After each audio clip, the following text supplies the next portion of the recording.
Hey, my beauties, my wonderful people, a pleasant evening to you. It's not really night. And, beautiful people, I don't know why I say and, but I thought about something. I was one day scrolling TikTok and I came across somebody on their live, a male and a female. And the female said to the man, you know, what are the things I do? People who you're in problems with, I don't speak to them because you don't speak to them. But I see you go back and talk to people who I have been in problems with. And he was trying to deny what she was saying. And she said, I malice everybody for you who malice you or who have been in some sort of wranglings where you are concerned. And it broke my heart when, for her to pride herself in that, thinking it's a good thing. And for him to, in a sense, pride himself in that. Because one of the things that God has asked us to do as human beings, because we don't know what life will bring, is to be at peace with all people. If somebody has aught against you, you approach them. Try to make amends.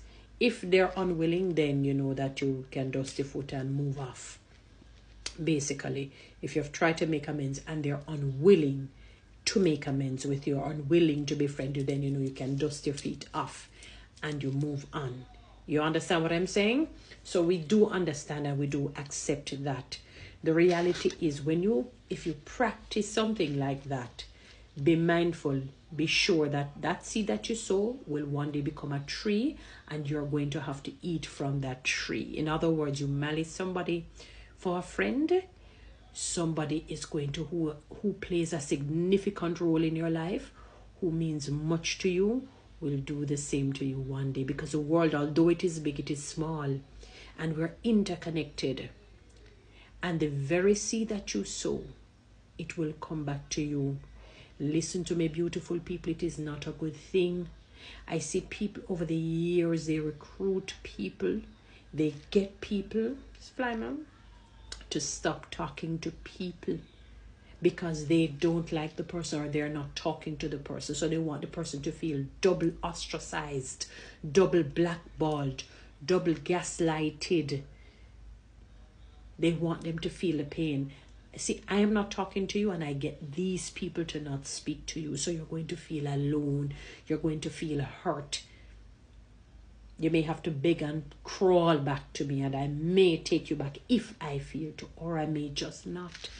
So nobody's on your side, so you're a nobody. And I want you to feel hurt. I want you to feel ostracized. I want you to feel rejected. And what they don't understand is that when you have that kind of a mindset, is that you're saying to God, Lord, I'm sowing a seed that I want you to put your hand on so that it can multiply. I was going to use a word, but I know it wouldn't be a good word, an appropriate word. I was going to say so he can bless it, but no, God doesn't bless ugly. But he will never forget it. And yes, it will be multiplied. And it will come back to the individual who had sown the seed. Because one day, someone or a set of people who you value, whom you respect, at the highest level is going to do that, because somebody they know that you know will not like you, and because they really value that person, they really love that person, you are not that significant to them, so it is nothing for them to cut you off, and you're going to be so hurt, and then your mind is going to remember what you did to somebody else and to other people. Do not revel.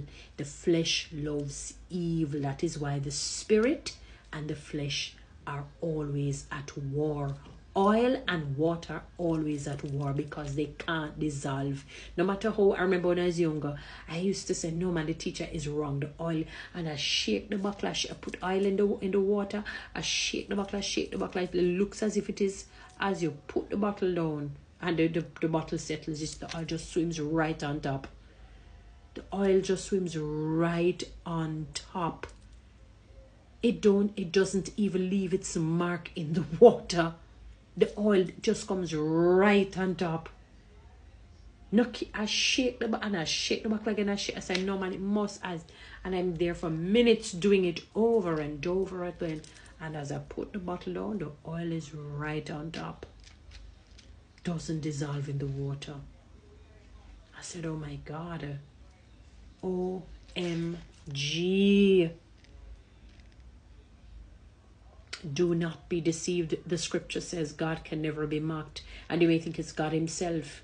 We're talking about life and its situations. Whatever a man or a woman sows, that he or she will reap.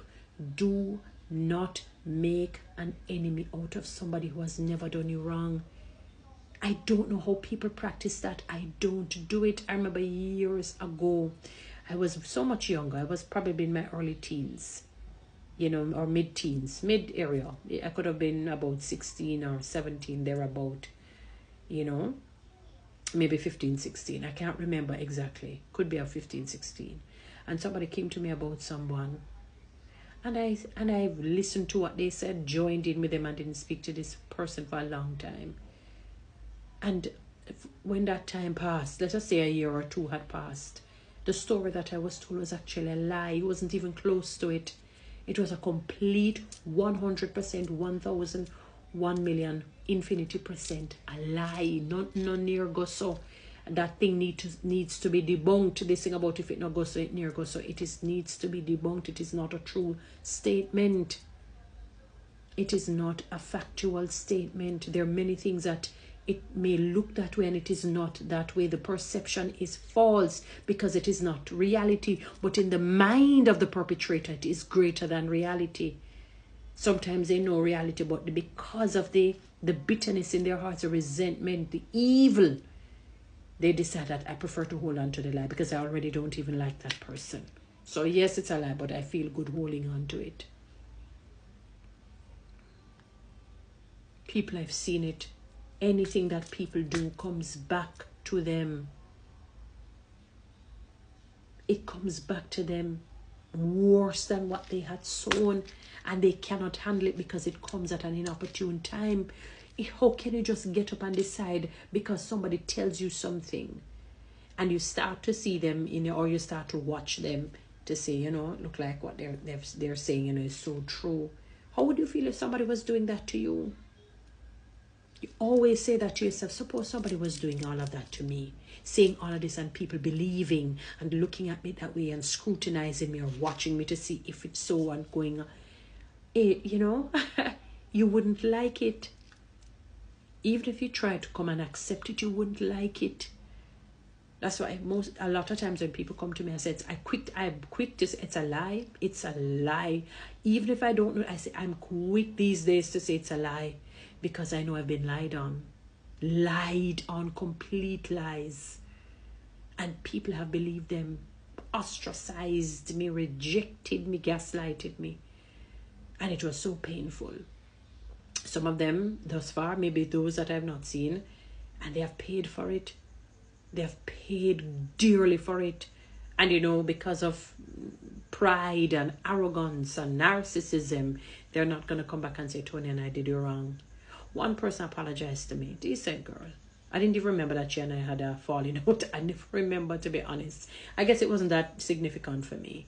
I remember even asking about her. And she came back sometime after. I guess she just said, Toni-Ann, you're a good person. And I'm really just saying that, humbly. I did wrong. I misunderstood. I misread everything. It was just so wrong. And I respected the person. I said, why, I don't remember what it was, but, respect you for that. Because there are some people who have done me wrong that I remember what they have done and would want them to come and say, all I just want is for them to say, Toni-Ann, I'm sorry. I'm truly sorry. We don't have to be friends. You don't have to give me any money. I'm just saying that, but seriously, just saying that. But people do not make enemy. I don't care who.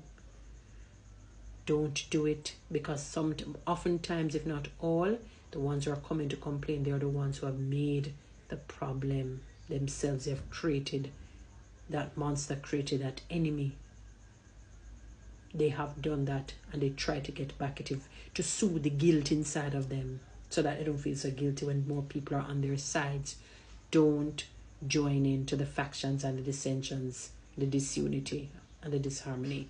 Guys, you know what to do with TikTok and YouTube. Subscribe to my